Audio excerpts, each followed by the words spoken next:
Hey everybody, it's Bud from Bud's Northeast Outdoors here with another fireside chat for you.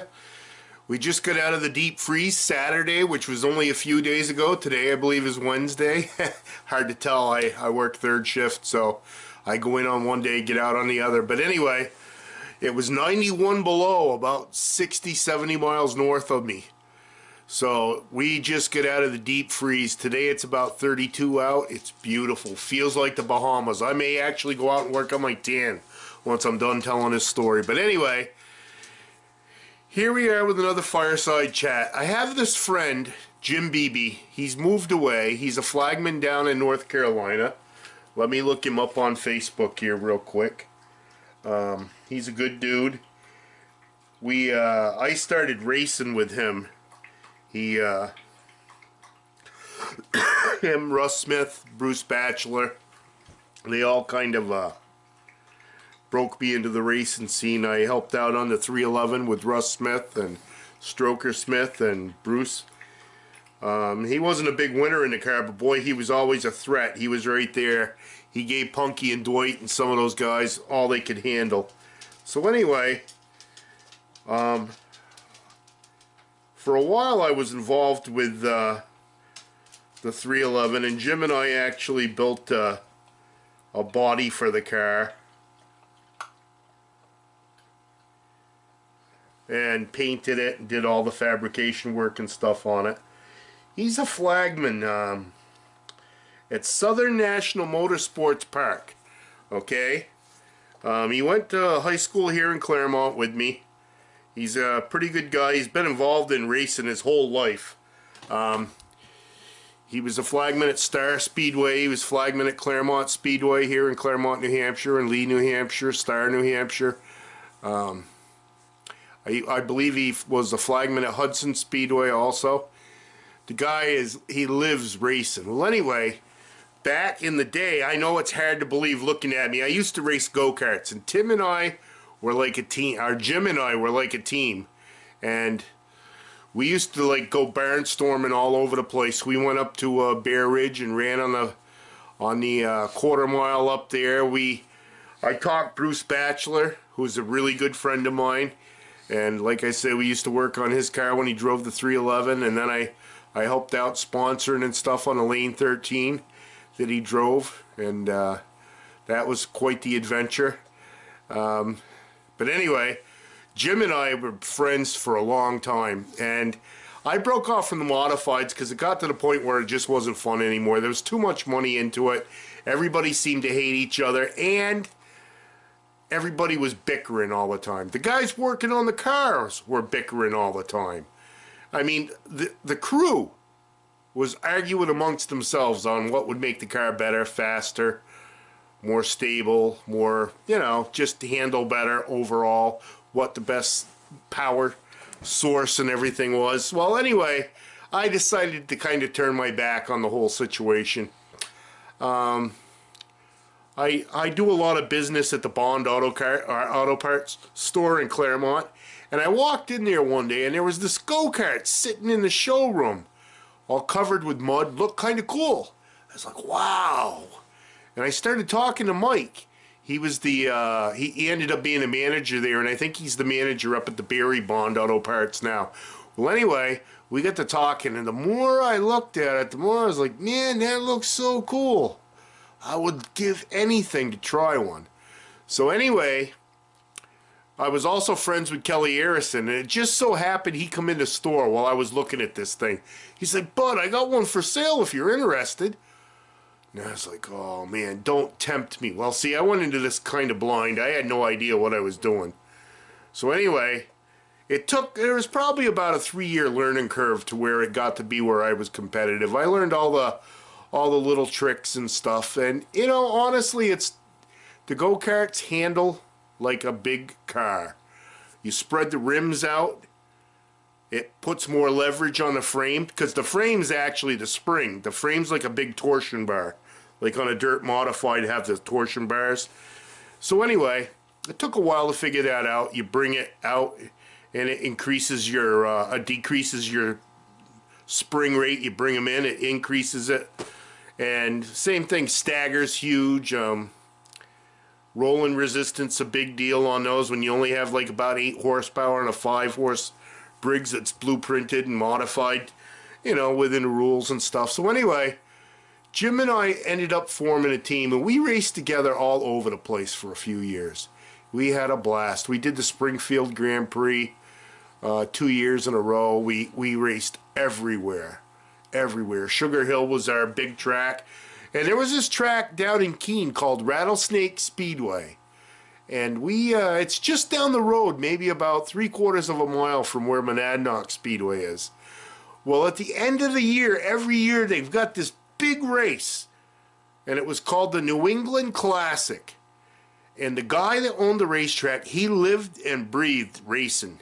He couldn't get enough of it. His name was John. Well, anyway, John used to have 6-foot tall trophies for first, 5 foot for second, and I think it was 4 foot for third. And he'd have them delivered in a big tractor trailer truck, and he had them for mini sprints, go-karts. There was different divisions of the go-karts. Obviously, I was in a heavy class, but I did run the light class a few times at Sugar Hill just for shits and giggles to give me a little bit more experience. And, you know, you're over there already. You've already spent the gas money for the car and stuff. So anyway, Jim and I, we were really super prepared for this race with the 6-foot tall trophies, the New England Classic. So anyway, we show up one day, and it wasn't the best of weather. And basically John called off the big show. So there was no more 6-foot tall trophies up for grabs. But what everybody did was they put in $20 into a big pool. And it was winner take all. And we only probably had 30 guys at the track that day.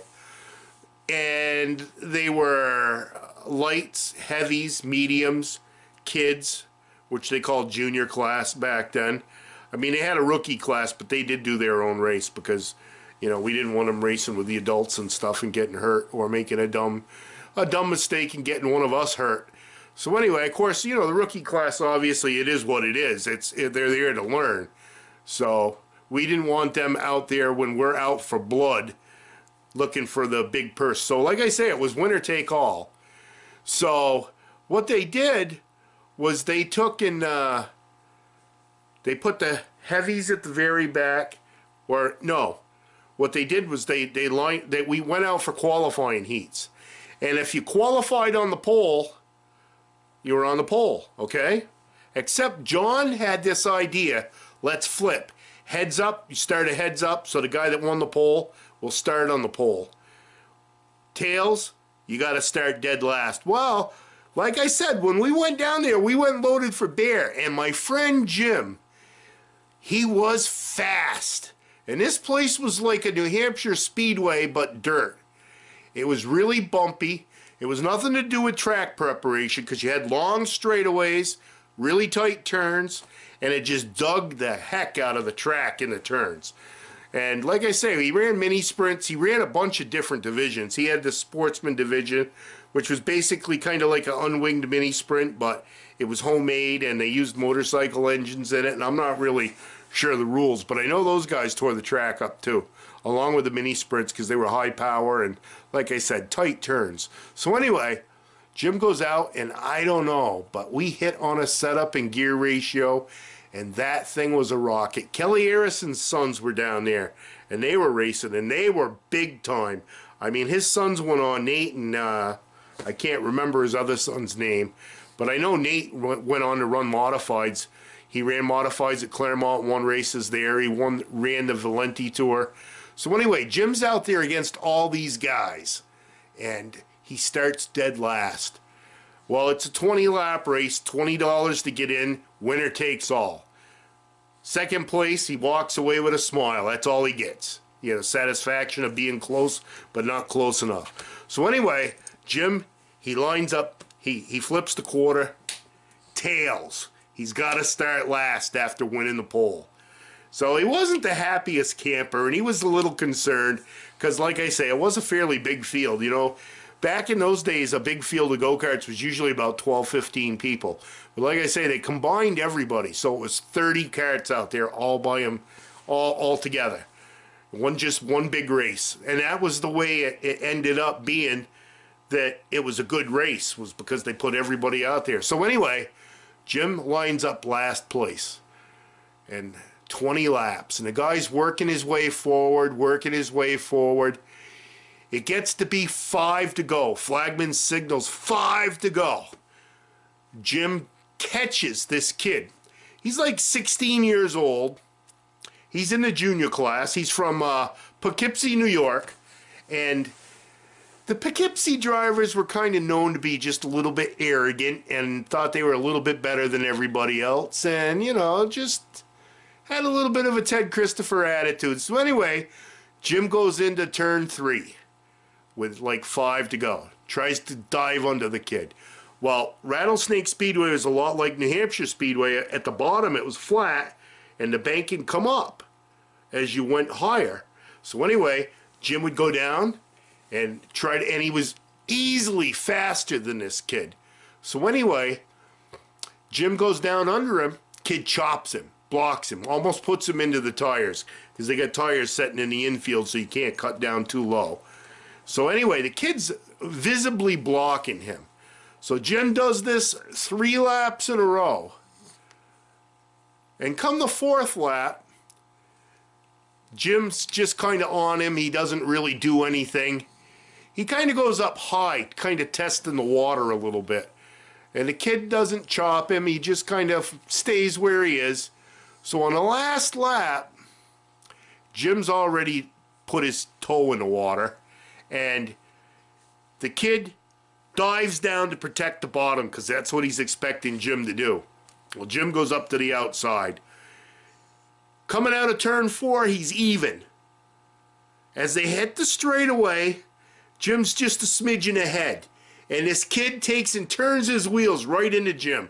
Tries to put Jim in a wall. Well, I'll be a son of a gun. Jim turns his steering wheel towards the kid. And they're going down the straightaway, wide open, turned into each other.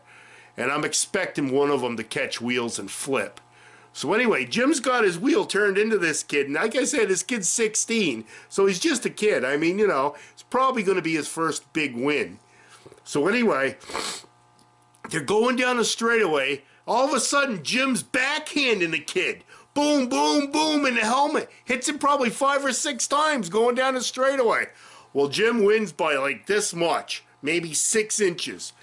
And he brings home probably about $350, $400. Maybe more than that with 30 carts in there. It must have been $600. But anyway, it was the biggest payday of Jim's life. I mean, we didn't normally run for races. We ran for like $12 trophies. So anyway, Jim pulls into the pit area, and you have to go across these scales. So Jim pulls up to the scales, and obviously he's the first one in the pits because he just won the race. And the lady is after him. His mother, the kid's mother, the 16-year-old's mother, comes up and kicks Jim right in the head. Well, it didn't really hurt him because he was wearing a helmet, and Jim would be the first one to tell you he's a pretty thick head anyway. But anyway, the kid's mom is like wailing on Jim. She kicked him in the head a couple times, and it did stun him a little bit, even though he had the helmet on. And it ended up being that the people at the racetrack, the security people there, had to pull her off of him. It was just unbelievable. It was so funny. I mean, and here Jim, he's like the happiest day of his life. I honestly, I look back and I think that was the only time he won a go-kart race. We were really competitive. Oh my God. If he beat me, he considered it a win. If I beat him, I considered it a win. I mean, we both did our motors in my garage together. All our setups were pretty close. We pretty much ran all the same parts. We scoured the internet to see who had the hottest parts and stuff. So we were super competitive, but I'll never forget that day. That was some hilarious. Oh God, Jim, the memories of back when we were young doing that, barnstorming all over the place, running Saturday nights at Sugar Hill and having cookouts with Ron LaMontagne and his buddy John, and you know, all the people that we were involved with, Dave Archambault, and you know, people like Andy Seiss and Jerry Nadeau, and I mean, there was a bunch of people. John McKennedy got his start at Sugar Hill Speedway. I mean, it wasn't easy competition. Dave Archibald was the national champion. I think it was 2 or 3 years in a row in the over 35 heavyweight class. And I used to laugh at him back then. I was like, what do they got a class for you guys over 35 for? What the hell's up with that? Well, now I know that I'm 56. I'll tell you what, I like to go up to main indoor karting and hang out, go up there and race around, see what my lap times are. I probably weigh about, I would say maybe 120 pounds more than Ryan Preece. And that kid, I was up there one time, he had the track record at like 19.21.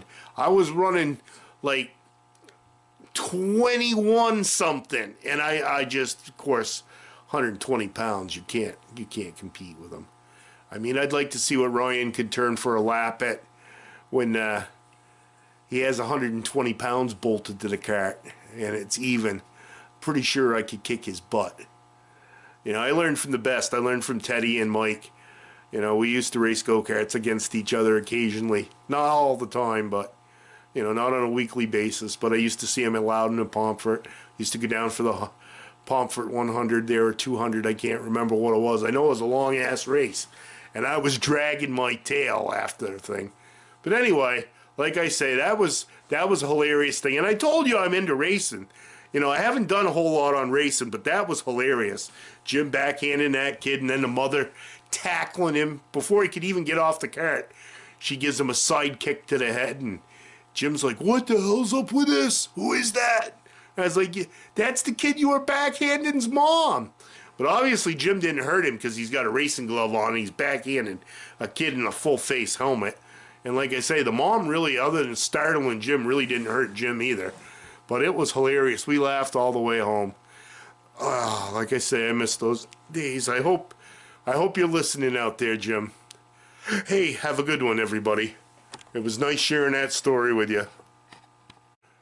And I really would appreciate if you guys would like and subscribe. I'm going to have my drawing today, too. I'm going to pick that out of a hat here in a few minutes. So we will, I'll announce the winner of that in a few minutes here. But have a good one, everybody.